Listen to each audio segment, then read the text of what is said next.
আজকে গোসল করি নাই, এটাই বাস্তব। হা হা হা। এই দেখেন গাইস, এই কোলবালিশটা কিন্তু আমার, আর এই কোলবালিশ কিন্তু আমি কাউকে দিই না, এটা আমার পার্মানেন্ট হয়ে গেছে। আর এই কোলবালিশটা আমার বড় আপুর কোলবালিশটা আমি সব সময় নেই, কারণ এই দুইটা কোলবালিশই আমার। কারণ ওতে স্কুল আছে, স্কুল থাকার জন্য আমি এই কভার নিয়ে ঘুমাই।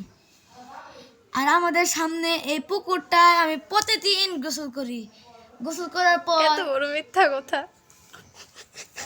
গোসল করার পর একটু এই যে এই গোসলখানা ভাই, এই গোসলখানার ভিতরে যা কিছু আছে আপনি দেখলে কি কইবেন, এসি মেসি সব আছে। তারপরে গোসল টোসল কইরা না ফ্রেশ ট্রেশ হয়ে ভাত খাইতে বসি। প্রত্যেকটা অল টাইম বিরিয়ানির মাংস খাইছি।